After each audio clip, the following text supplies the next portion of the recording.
Halo anak-anak, Assalamualaikum warahmatullahi wabarakatuh. Hari ini, hari Selasa 11 Agustus 2020, kelas 6C SLBN Bekasi Jaya, sudah mulai pembelajaran kembali. Apakah anak-anak sudah siap? Semoga anak-anak selalu siap dalam keadaan sehat, bahagia, dan ceria.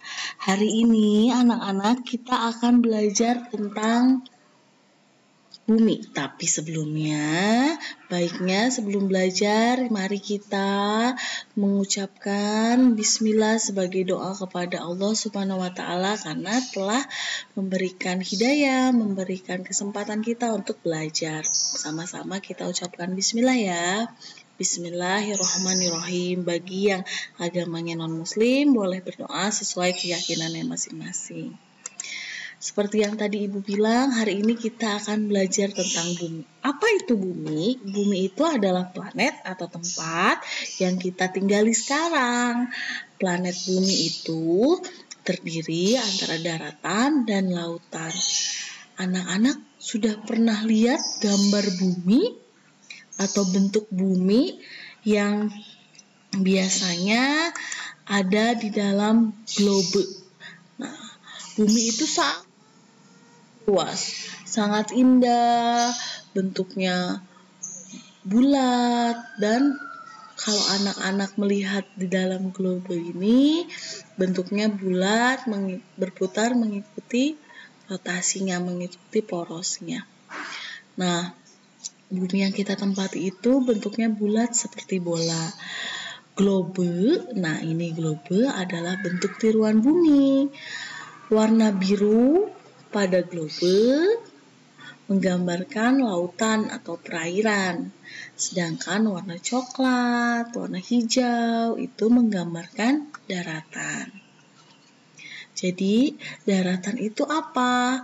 Daratan itu adalah, kita lihat ya, bagian permukaan bumi yang secara tetap tidak tertutupi oleh air laut. Permukaan bumi yang ditutupi oleh air lainnya seperti sungai, rawa, atau danau merupakan bagian dari daratan. Jadi, daratan itu bagian dari bumi yang bukan laut, yang ada di dalam hamparan luas tanah, ya. Tetapi secara umum tidak disebut sebagai darat nih, si sungai, rawa, atau danau yang walaupun air tidak disebut darat, tidak disebut sebagai lautan, tapi ada di bagian daratan ya. Daratan itu terdiri dari daratan tinggi, daratan rendah, lembah, dan pantai. Meskipun pantai ada di dekat laut, tapi karena pantai merupakan hamparan tanah, pasir, tetap disebut sebagai daratan. Meskipun sungai terdiri dari air yang mengalir dari hulu ke hilir, tetap merupakan bagian dari daratan karena tidak terdapat di lautan, tidak merupakan bagian dari lautan. Begitupun dengan rawa dan danau. Nah, daratan itu terdiri dari 4. Ada dataran tinggi, dataran rendah, ada lembah, dan pantai. Dataran tinggi itu biasanya terdapat pegunungan karena tingginya itu, kenapa disebut dataran tinggi? Karena tingginya itu 500 meter di atas permukaan laut. Biasanya udaranya sejuk dan lain sebagainya. Nanti kita belajar ya ciri-cirinya seperti apa. Sedangkan dataran rendah itu biasanya hamparan tanah luas, tidak terlalu jauh dari air laut tingginya. Sedangkan lembah adalah dataran atau daratan yang ada di antara pegunungan. Nah, ini seperti ini namanya lembah. Sedangkan pantai adalah hamparan tanah pasir yang ada di sekitar atau di dekat lautan. Nah, apa itu dataran tinggi? Kita belajar ya ciri-cirinya. Nah, dataran tinggi itu ada, kenapa disebut dataran tinggi? Karena tingginya itu 500 meter di atas permukaan laut. Jadi jauh dari laut, tinggi sekali dataran tinggi. Nah, ciri-cirinya apa? Coba kita cari tahu ya, ciri-ciri dataran tinggi. Pertama adalah udaranya sejuk, karena dataran tinggi berada 500 meter di atas permukaan laut, biasanya udaranya sejuk dan dingin. Lalu yang kedua, tanahnya subur karena berada di dekat pegunungan. Seperti yang kemarin kita pelajari, tanah yang berada di sekitar pegunungan karena akibat letusan gunung berapi, jadi tanahnya subur ya. Nah, biasanya dataran tinggi itu terdapat pegunungan karena dataran tinggi berada di 500 meter di atas permukaan laut, biasanya ada di sekitar pegunungan. Lalu, kalau misalnya dataran tinggi itu ada di atas permukaan laut yang jauh lebih tinggi, kira-kira apa saja tanaman yang bisa tumbuh di dataran tinggi? Nah, tanaman yang bisa tumbuh di dataran tinggi itu pertama adalah teh. Anak-anak suka minum teh. Nah, teh itu biasanya harus tumbuh di tempat yang sejuk dan dingin. Nah, maka dari itu, teh itu biasanya ditanam di dataran tinggi. Lalu kedua adalah sayuran. Sayuran juga biasanya harus tumbuh di tempat-tempat sejuk dan dingin yang tanahnya subur. Makanya biasanya sayuran pun tumbuh di dataran atau ditanam di dataran tinggi. Lalu yang terakhir adalah bunga. Kalau anak-anak pergi nih ke daerah Lembang, Bandung, di sana itu banyak petani-petani yang menanam bunga lalu dijual. Karena bunga pun biasanya harus tumbuh di tempat-tempat yang udaranya sejuk, dingin, tanahnya subur seperti di dataran tinggi. Selain itu, ciri-ciri dataran tinggi pun adalah pemandangannya asri, bagus karena banyak pepohonan dan lain sebagainya. Nah, dari situ di dataran tinggi itu biasanya ada sawah nggak? Ada sawah, tapi sawahnya tidak seperti di dataran rendah yang terhampar luas. Di dataran tinggi ini biasanya sawahnya itu selain ditumbuhi padi, bisa juga ditumbuhi oleh huma, padi yang tumbuh di pegunungan, dan bentuknya harus berundak-undak seperti ini, seperti tangga. Harus seperti tangga supaya mencegah terjadinya erosi atau longsor atau nanti rusak.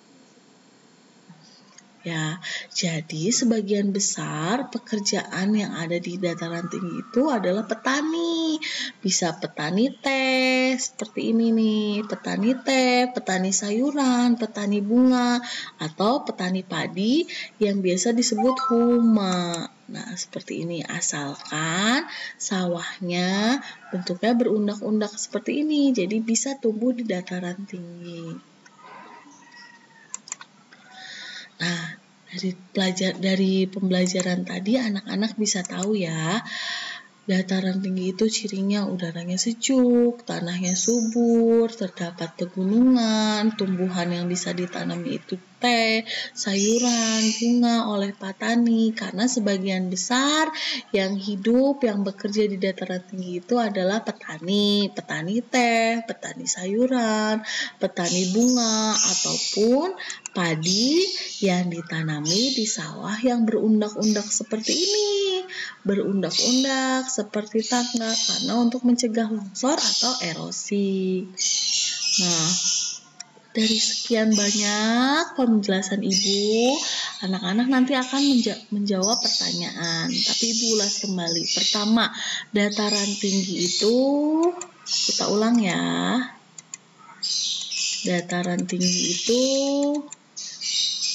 ada di 500 meter di atas permukaan laut. Jadi anak-anak harus ingat, dataran tinggi itu berada di 500 meter di atas permukaan laut.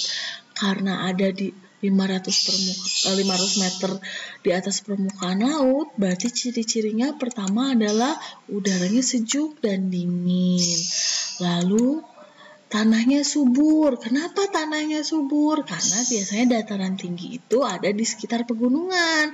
Nah, tanah yang ada di sekitar pegunungan diakibatkan oleh gunung yang meletus, tanahnya akan tumbuh subur. Lalu selanjutnya, tumbuhan apa saja yang ada di dataran tinggi yang biasanya tumbuh di dataran tinggi? Pertama ada teh, kedua adalah sayuran, yang ketiga adalah bunga.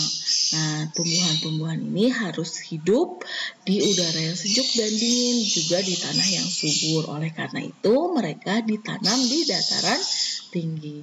Selanjutnya, bisa juga nih ada sawah di dataran tinggi, tapi ingat sawah di dataran tinggi itu tidak terhampar luas lurus atau sejajar, tapi harus dibuat tangga seperti ini. Tangga berundang-undang untuk mencegah terjadinya erosi. Nah, dari sekian banyak penjelasan Ibu, mari anak-anak jawab pertanyaannya. Nomor 1, berapa ketinggian dataran tinggi dari atas permukaan air laut? Coba ingat-ingat, pasti anak-anak sudah ingat. 2, bagaimana udara di dataran tinggi? Apakah dingin? Apakah kering? Coba anak-anak ingat. Lalu yang ketiga, tumbuhan apa saja yang ada di dataran tinggi yang bisa hidup, maksudnya di dataran tinggi bisa ditanam. Keempat, sebutkan ciri-ciri dataran tinggi.